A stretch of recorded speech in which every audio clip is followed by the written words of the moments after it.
Well, I'd like to welcome everyone to the Staying Well session for November 28th, 2023. We're going to be talking about ways to support your child and students with dyslexia. These kids are our raison d'etre, our passion, and I speak on behalf of the other members of the Staying Well Committee, Potoula Locken, Director of Inclusion Support Services and Accessibility, also to coordinators Wake and Eagle. And my name is Maria. I'm a psychologist in the division, and I will be talking today. I want to acknowledge that this is definitely a team effort, and I would like to thank the other members of the Staying Well Committee looking at me kind of half interested.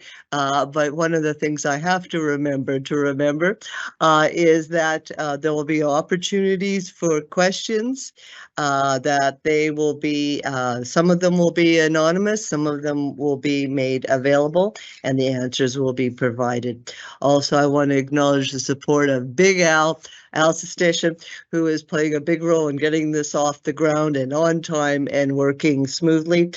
So eventually, perhaps tomorrow, the next day, they will be on the divisional YouTube, a link to the video that can be accessed at any time. Just a little technical, the slides aren't, oh, there they are. Okay. I wanted to talk about, first of all, it is really quite common. And I think that's what some people don't realize is just how common it is. That is 1 in 5. So that's about 20% of the population. If we look at some of the names here, we all know them. There are names that are famous, such as Henry Winkler, the Fonz. He just released a memoir, diagnosed at the age of 31, and talking about the challenges associated with dyslexia, but they definitely weren't limitations. Sir Richard Branson, the head of Virgin Inc., and that's everything from cell phones to cruise lines. Some of the other ones are the guy who founded IKEA, a global empire of furniture. He was dyslexic. Steven Spielberg, diagnosed at the age of 60, and John Lennon as well. So you see a whole host of very creative types. They maybe have been creative in business, or they're creative in arts or music. And so these individuals definitely had challenges, but they were not limitations.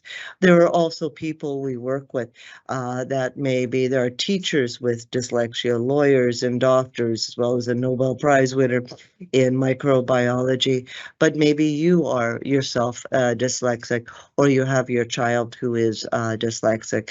And we're going to be talking about ways to support your child or your adult child going forward. One of the things when I sit here and we were talking about how to present about this topic is when I look back at the number of kids we as a division supported, many of them, and if you are a parent with a child sitting in early and middle years, this is good news.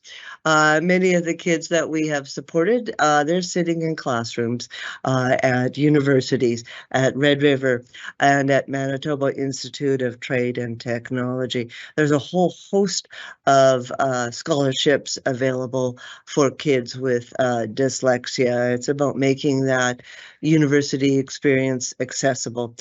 Inclusion is more than just making a school building accessible. It's about making the curriculum accessible, making a positive school experience, something that everyone can have, as well as a high school diploma. Each of these levels, whether it's a technical school or college or a university, they all have accessibility services that your child can access. Everything from tech support to more time during exam times and all kinds of peer group. There will be someone advocating for your child, even at that level. And we can definitely assist in you with you accessing the services. I have had thank you letters from people in accessibility in the university level, just because we do work closely together, and it is all about supporting the kids, whether that kid is 19 or 9. Now, I've talked about challenges and limitations. The reality is your child will have to work harder than a child without dyslexia. That is the reality of the situation. We will be talking about challenges, but these are not limitations. We'll be talking about ways we'll work around those challenges, we'll drive through those challenges. What we also have to be very aware of is we have to keep these kids engaged and motivated, because they do have to work harder. They do have to be persistent, and they do have to believe in themselves. And really, those are the two recurring themes throughout this is really there are challenges, but they're not limitations. We're going to keep these kids working hard, and we're going to keep them believing in themselves, because they can accomplish many wonderful things. And we're not going to really be focusing too much on the deficits. We'll really be focusing on their strengths going forward. Now, we know, one of the things about dyslexia, it is one of the most studied areas, over 140 years worth of research, because it's always been this enigma. Why is that bright kid struggling to read? And it has been informed further by brain scans, and that's what shows there. We know exactly what areas are impacted, and we know what areas need to work better. I want you to remember that little green area, because that actually relates to one of the challenges I will be talking about. We also know that it's language-based. And it's language-based in the terms of assigning the sounds of language to those abstract symbols we call letters, and doing it fluently. It is not vision-based. Optometrists have released, and the various associations have released opinion papers indicating that it's language-based. And we know that the language centers are lit up and maybe underactive for an individual with dyslexia. We also know that certain individuals who are blind and readers of Braille can be dyslexic as well. So we know it's neurobiological, it's brain-based learning disability. We also know the other thing about it is genetic. It runs in families. I cannot tell you the number of meetings I've had with parents going over the assessment results, talking about their child's challenges and their strengths. And inevitably a parent will say, well, that was me too. And sometimes those parents are engineers, they're doctors, they're teachers, they're lawyers, a whole host of careers. But we want to make sure your child has a more enjoyable experience going forward, and there's all kinds of workarounds for them. And it is genetic in another sense.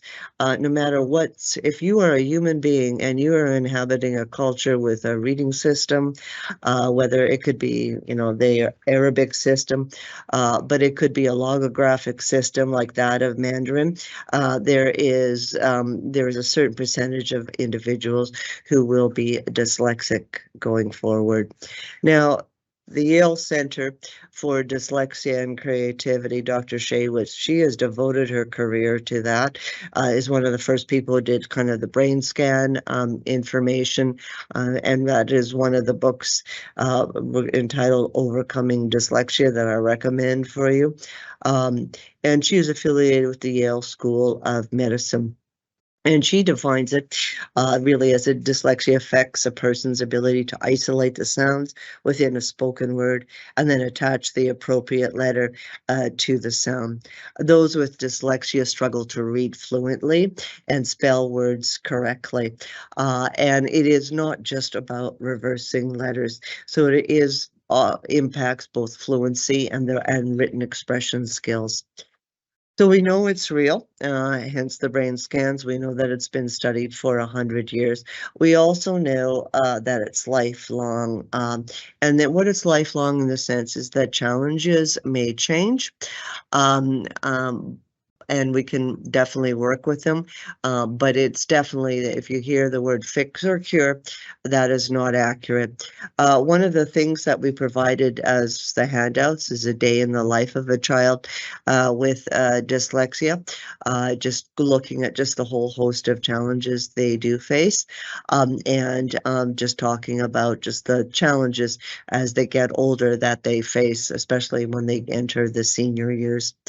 And we're going to talk about technology in a big way because that is what levels the playing field. That is the ramp to the curriculum going forward, all the kinds of things that we are doing to provide support for your child.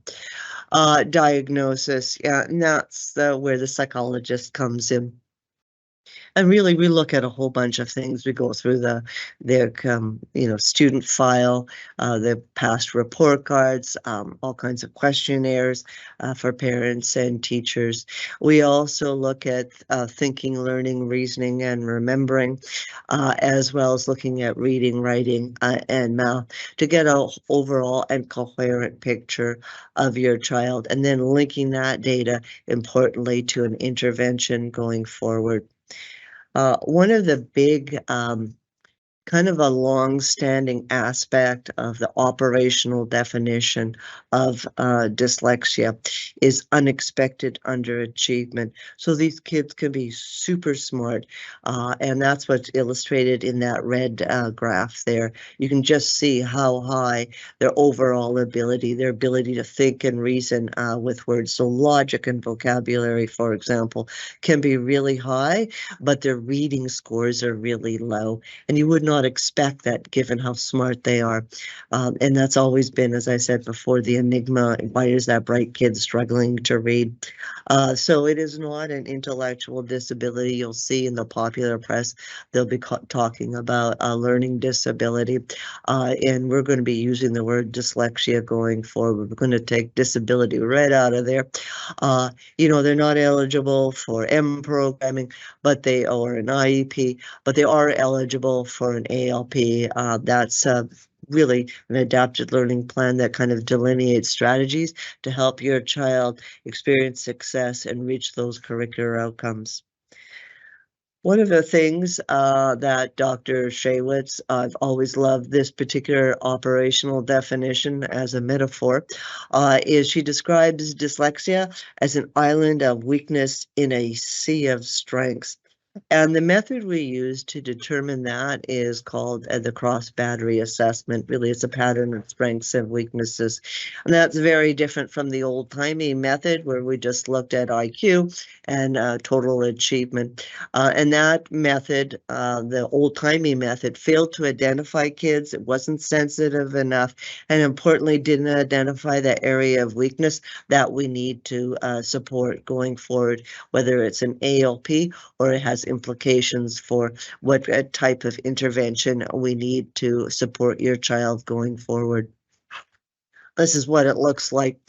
And here the sea of strength. So this is this particular individual ability to reason and think with words was about higher than 90% of the population. And in yellow are reading scores, and they were only higher than 5% of that population. So that's an unexpected underachievement. If you look up there, you can see the island of weakness, and frequently it is working memory. And working memory keeps things online long enough for you to complete a task. So example, I was shopping and I had a bunch of shopping bags and I loaded them in the trunk, and one of them I put them on the, foot of my car and I proceeded to drive off. Well, I stopped myself in time. That's a failure in working memory. It's about keeping things online long enough to complete a task. Writing, if you think about it, punctuation, capitalization, spelling, who is my audience? Reading, for example, you got to have sight words, you got to have word attack skills so you can differentiate meiosis from mitosis. That's a biology term. And then extract meaning. And this can really hinder kids with regards to reading skills, the acquisition of reading skills, and writing skills as well. But there's a whole slew of things we can do. There is a huge toolkit, and if one doesn't work, we try something else going forward. Now, there is only one diagnosis of dyslexia, but your child can have a different pattern of weaknesses. So we talked about working memory. One of the other ones that are frequently occurring is processing speed. That's that fluency piece, that little green area I was talking about with regards to, brain scans. And that's the neurobiological evidence of why these kids need more time. It's such a simple tweak, such a simple support, but it really makes the difference between these kids having a good day at school and maybe not such a good day at school. The DSM-5, that is the Diagnostic Statistical Manual put out by the American Psychiatric Association, and they have diagnostic criteria for dyslexia. And others as well. You'll see the disorder there, or sometimes referred to as a disability. We're going to take that out. We're going to say dyslexia, because otherwise it's ableism. We need to focus on their strengths. So with regards to reading, they will often have difficulty with that fluency piece, the sight words, the accuracy, the decoding skills. But sometimes the area of strength is reading comprehension. It'll be a personal area of strength because they use their superior reasoning abilities to maybe infer what's going to happen next in a story. As they go up the grade ladder, that's a little harder to do, especially for nonfiction. And dysgraphia.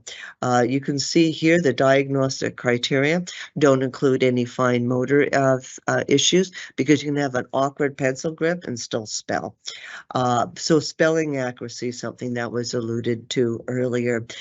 Grammar and punctuation accuracy, which sometimes can hinder clarity of their written product.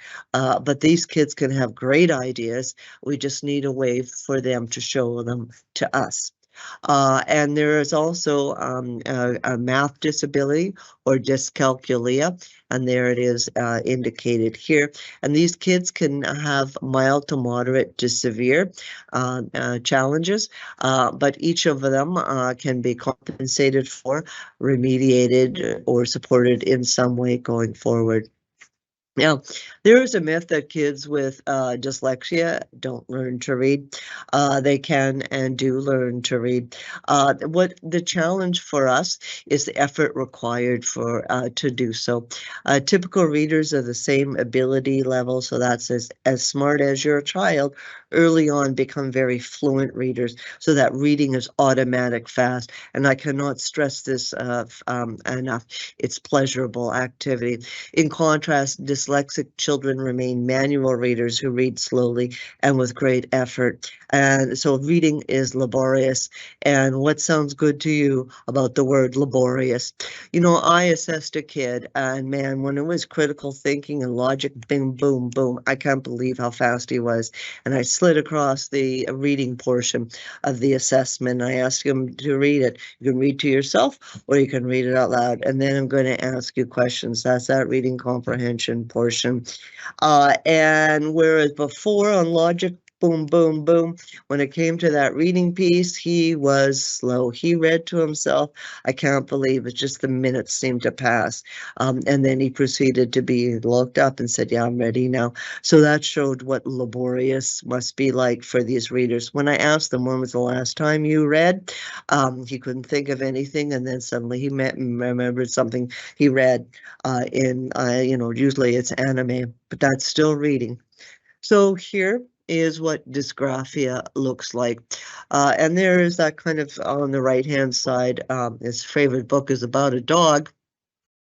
And we often think that that's what is dysgraphia. You can see just kind of the, not really neat, not really on the lines. And we see words that are misspelled, like favorite, book, B-U-K. And it's about sometimes the dog get lost. You can see the punctuation, like, why is that period? Shouldn't it be a comma? But I want you to look at Thomas's. That is nice. That is in the lines illustrated here. But it is, if you can extract meaning, Good luck to you. But it is about a plant on a sill, and Thomas is watering it. But you can see the same challenges, the spelling, the lack of punctuation, and both of them collectively are hindering the clarity of the writing sample. One of the things also too, that kids with dyslexia sometimes will also have a challenge, not only with dysgraphia, but also too with dyscalculia, and that's that math challenge. But again, there's all kinds of workarounds we can do. You know, math disability and dyslexia has a co-occurrence rate of 40%. So it's often just not that narrow slice of reading. They have additional challenges, but you saw that list of people who, in spite of those challenges, you know, succeeded and did all kinds of wonderful things going forward.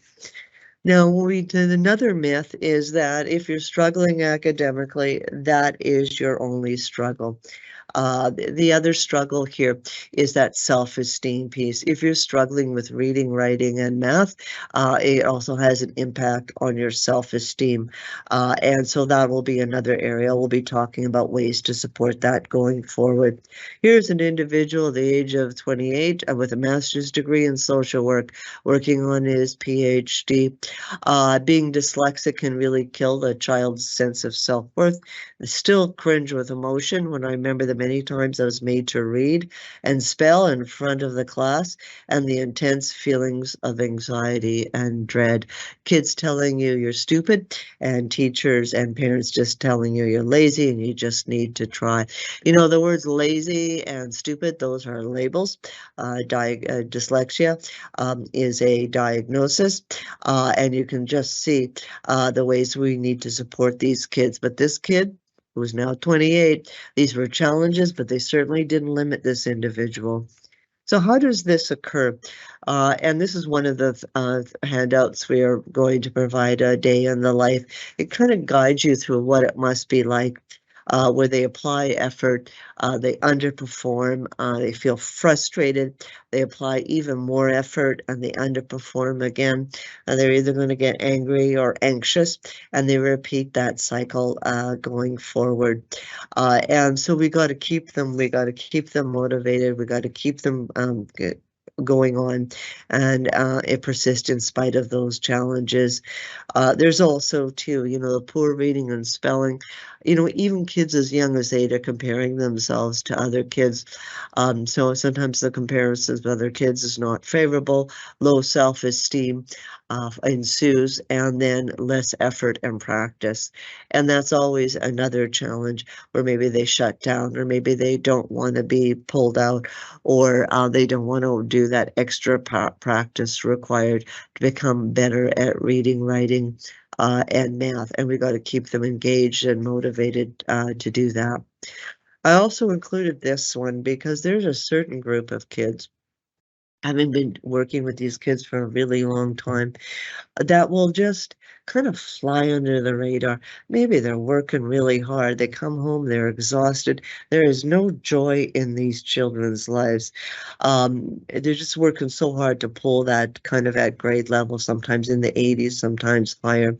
And you can just see here that they read books of high interest. As soon as they get to the higher grades, it becomes more of a challenge. They're very smart. They fool people with their good vocab. They participate well in class, and they fly under the radar. And then they come home and they unleash on mom, or they come home and they're just exhausted. And so we got to get better at identifying these kids. But one of the things that we also know, that some of these kids are girls, because girls are better at hiding. You know, boys will act out. Girls have developed all kinds of compensatory mechanisms to kind of fool us. And so we know as adults, the rate of occurrence is exactly the same, but as kids, boys are being identified at a much higher rate than girls. There is a correlation between dyslexia and anxiety, but if you think about the variable nature of dyslexia, some days reading is super easy, and then other days it isn't. Sometimes that writing ideas, though, they just flow, and sometimes they don't. And that's where that anxiety piece comes in. They feel anxious, and maybe they don't know why they're struggling. So we're going to talk about that going forward. There's also a high rate of co-occurrence with ADHD. So that's just an additional challenge for these kids. But many of those famous people on that list, they are also dyslexic and ADHD as well.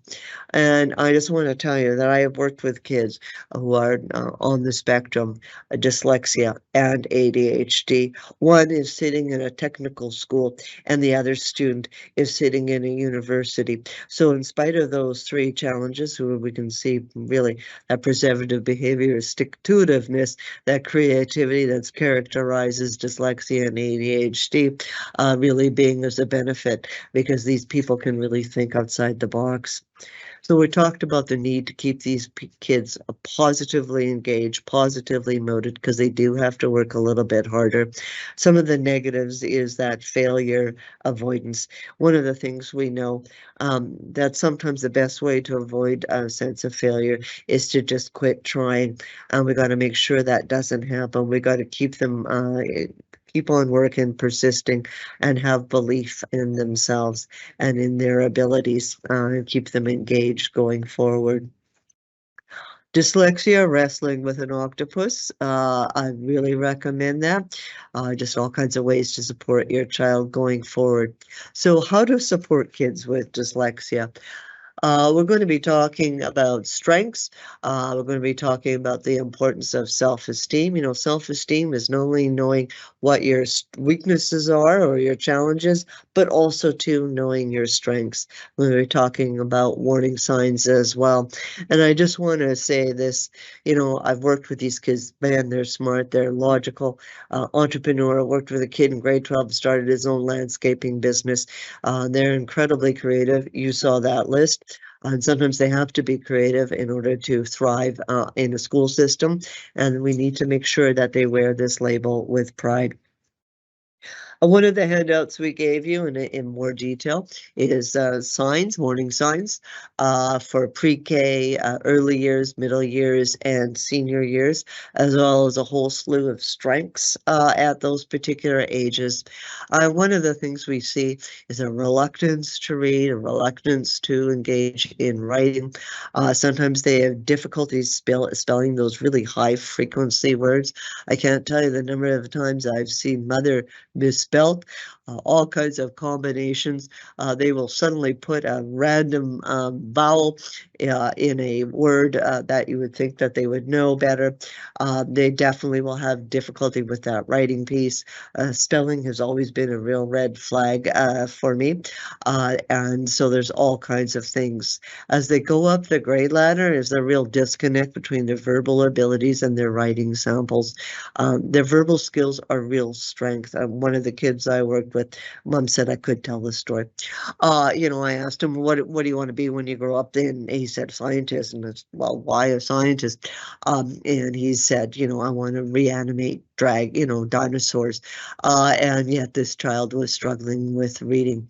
And an interesting side story is a kid who, when I asked, do you have trouble reading? He said, no. As we got to know each other a little bit, he leaned over in a very soft, whispery voice. He said, yeah, I don't like to read. I find it hard.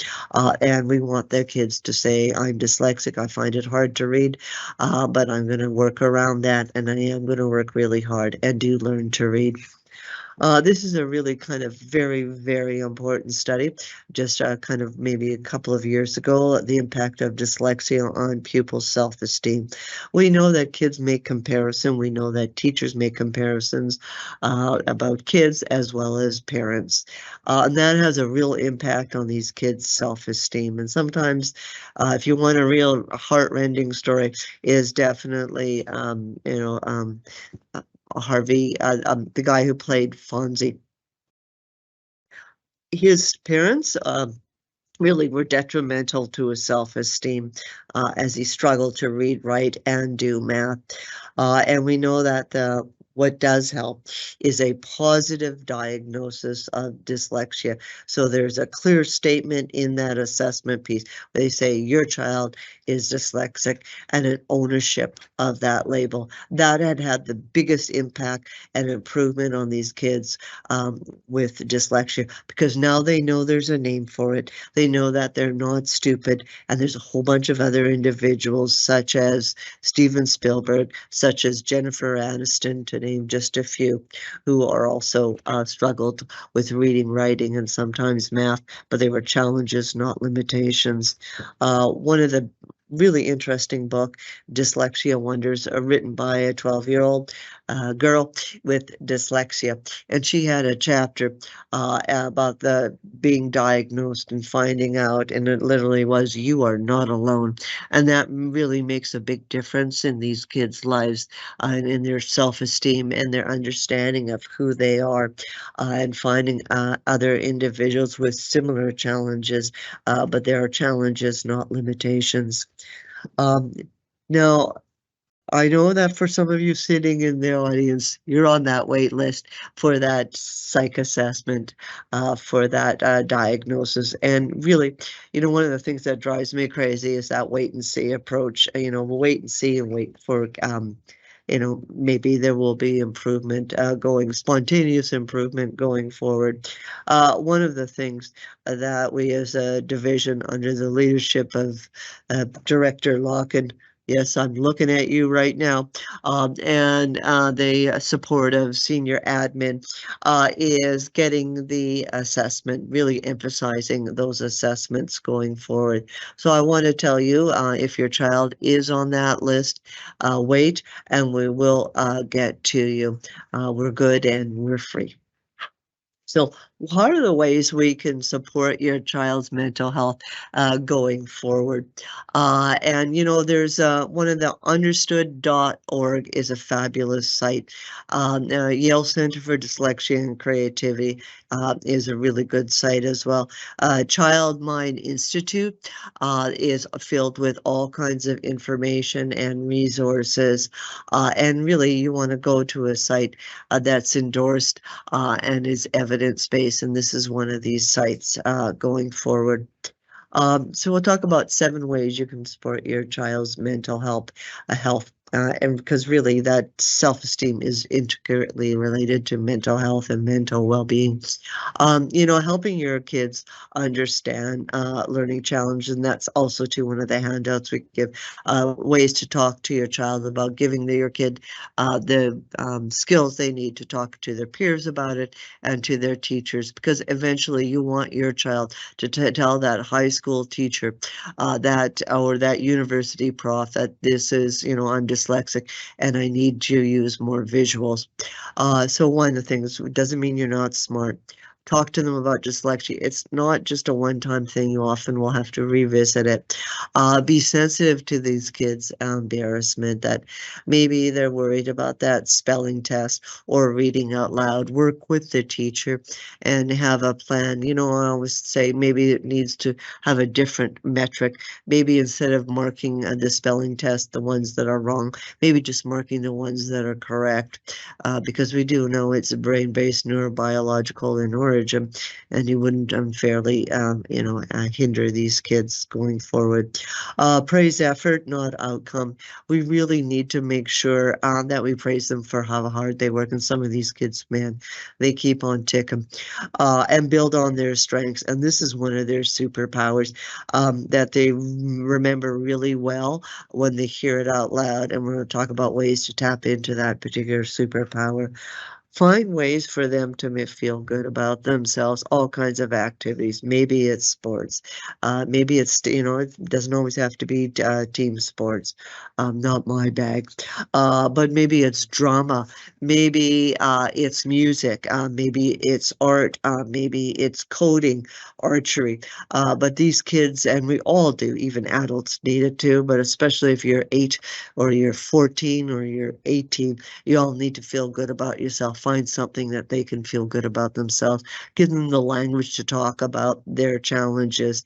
And that's one of the information packets that is included that we'll be sending out, and provide those positive role models, those visionaries, those leaders. There's the entrepreneurs. It could be a next door neighbor or even yourself. I mean, I know that some of you, I've worked with children whose parents are engineers, all kinds of things. And maybe that's what you need to stress to your kid too. Me too. So we know that, especially for those kids who haven't been diagnosed, that low self-esteem, they'll be saying maybe you're not working hard enough.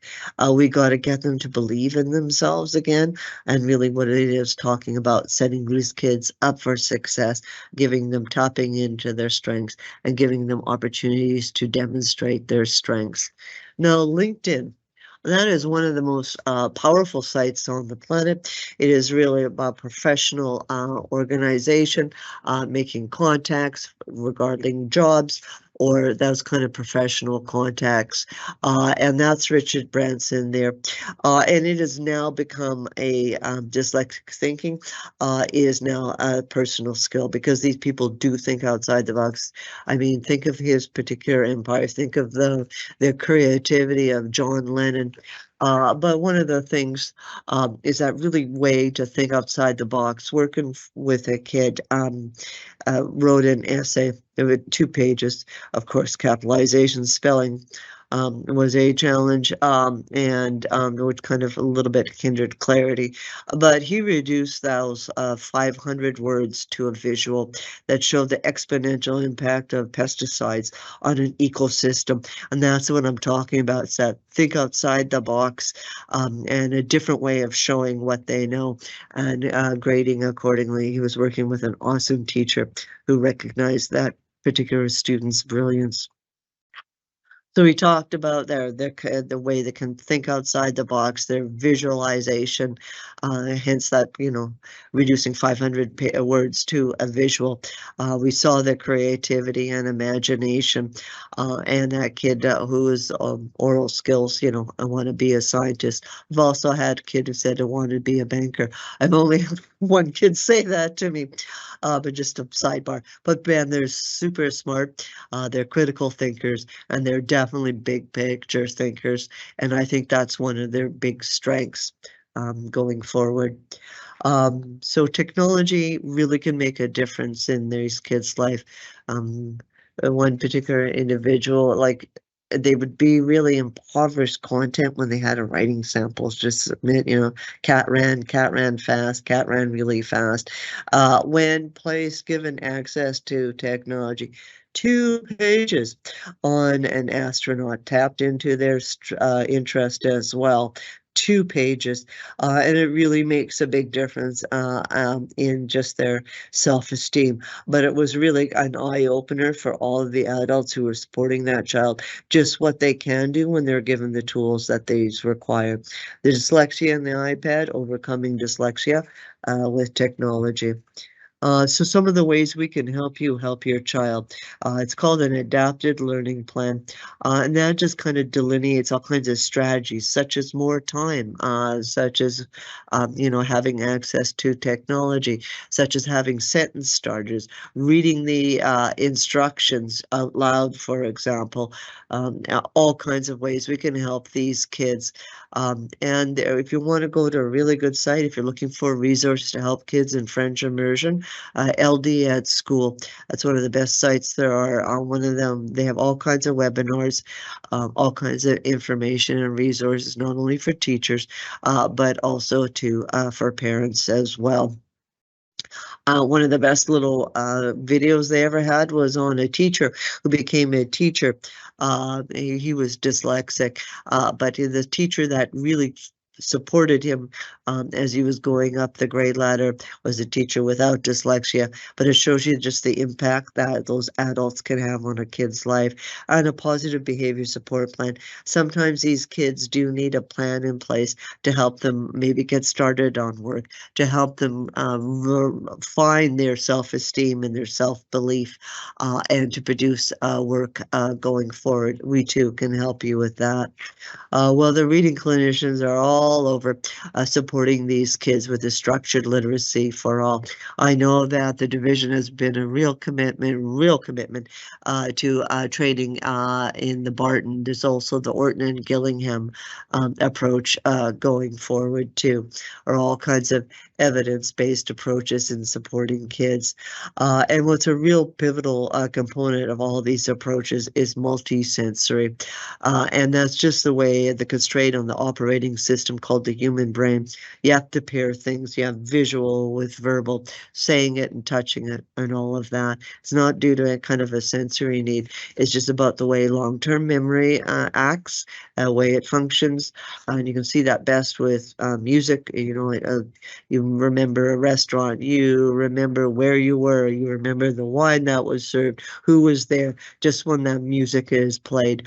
And so that's why that multi-sensory route is multiple retrieval routes. That's why that works. And we know that practice does make permanent.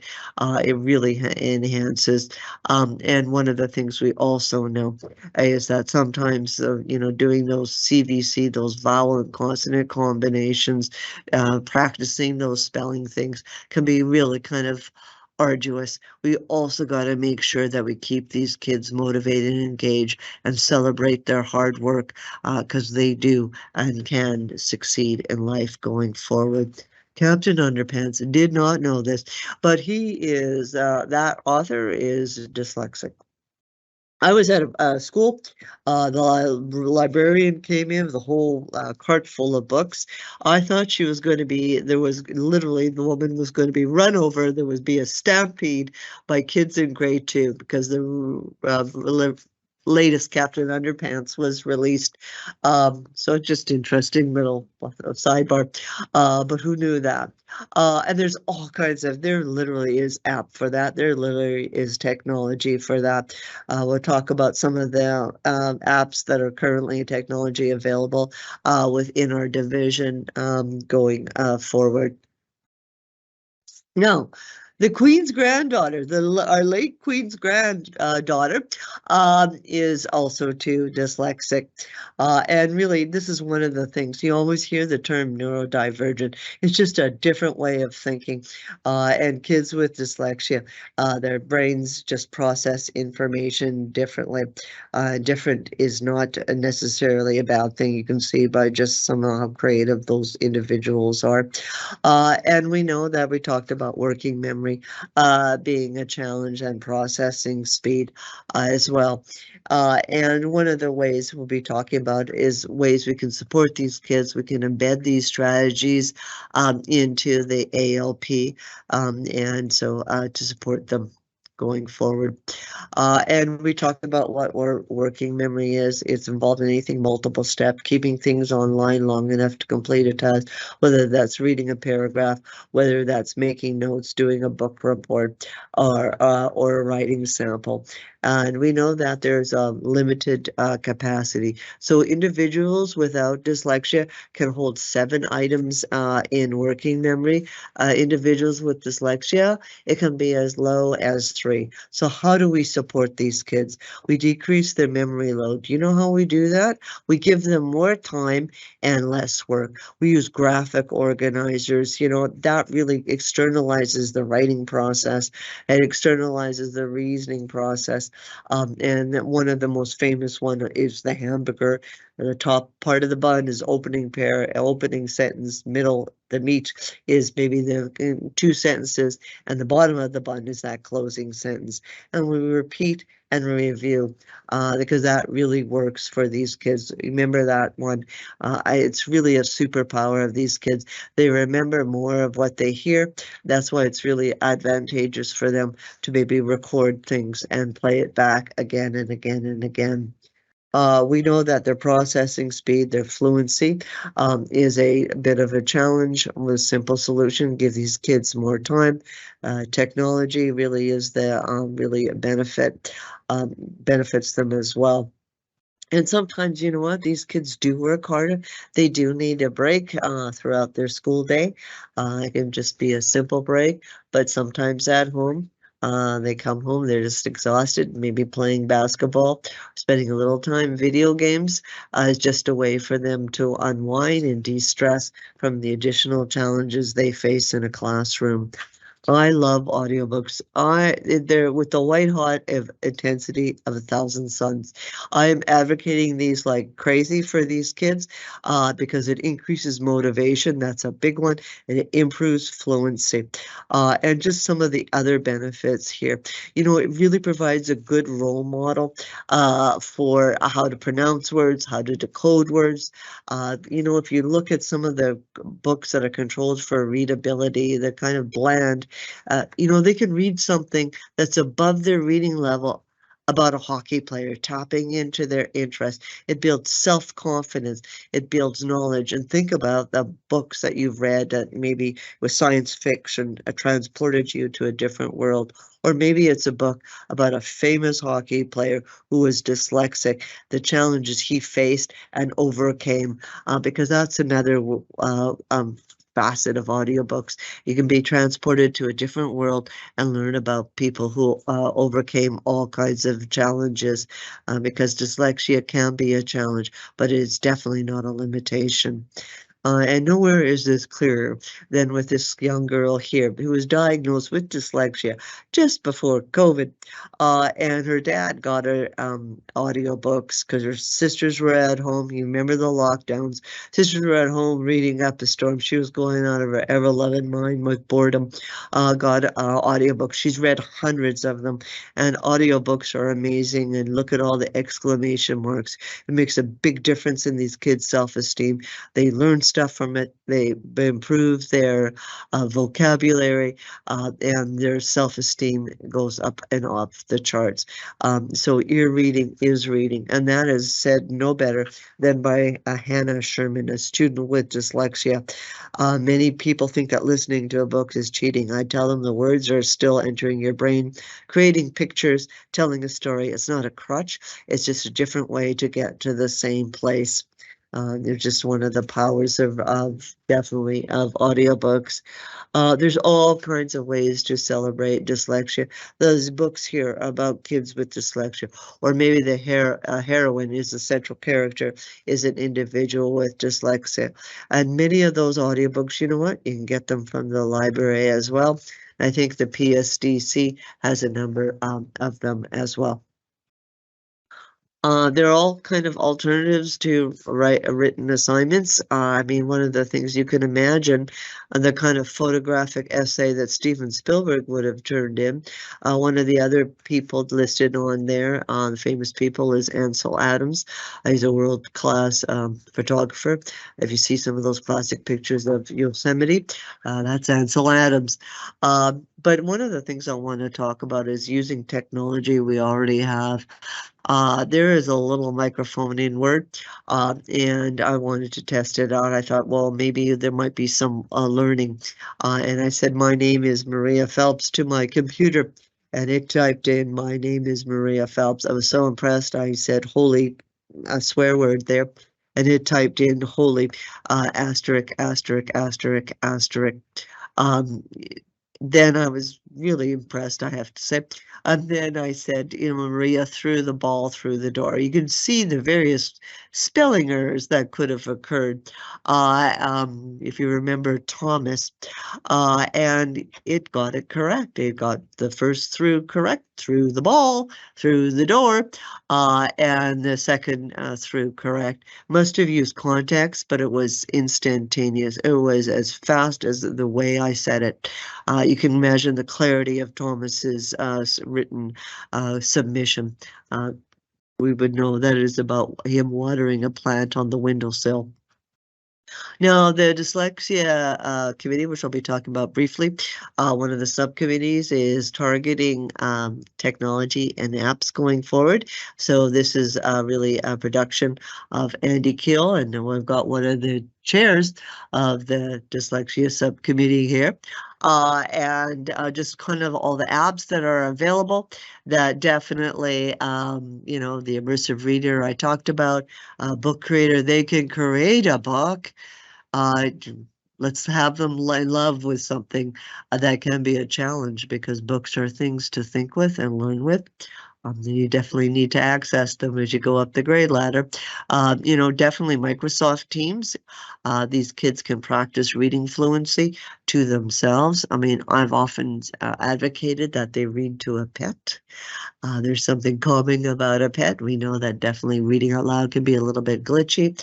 And Office Lens is really, they can actually transcribe things. Then we can take that flat two-dimensional text and have it read out loud. Dyslexia Champions of Manitoba is one of the best sites out there, as is Dyslexia Canada. You know, they've got all kinds of information about tutoring, for example, all kinds of stories and information on you know, things as scholarships. I want to talk about Manitoba Teachers for Students with Learning Disabilities. You know, one of the things that we presented just before the start of COVID, the ESS Mental Health Committee spoke to teachers about dyslexia. How many of them reached out and said, "Oh my God, that's that kid that's been keeping me up at night. There's a name for it, and now I know what to do." And I want you to also bear in mind that for some of these teachers, their children are dyslexic as well. And Manitoba Teachers for Students with Learning Disability has become a real advocate for these kids in so many ways going forward, so we can support these kids better. Supreme Court of Canada ruled, I mean, this was in 2012. What started it off was a 7-year-old in the province of British Columbia. They had standalone funding for dyslexia. They cut the program. Parents took out a second mortgage so that they could send their child to a private school that specializes in supporting kids with dyslexia. Now, by the time this decision was rendered, this child was 20. But it really is talking about, it's not a luxury. It really is about that ramp that provides access to an educational system for all going forward. And to that end, I'm going to talk about neuro inclusion, because that's really what it's all about, making these kids feel supported, valued, and respected. And that's something our division is really committed to, as is other organizations such as the Right to Read. Say Dyslexia, that is a BC thing, but I would love to have it here. Well, it's a great hashtag, but they are advocating for standalone funding for kids with dyslexia so we can support them more adequately.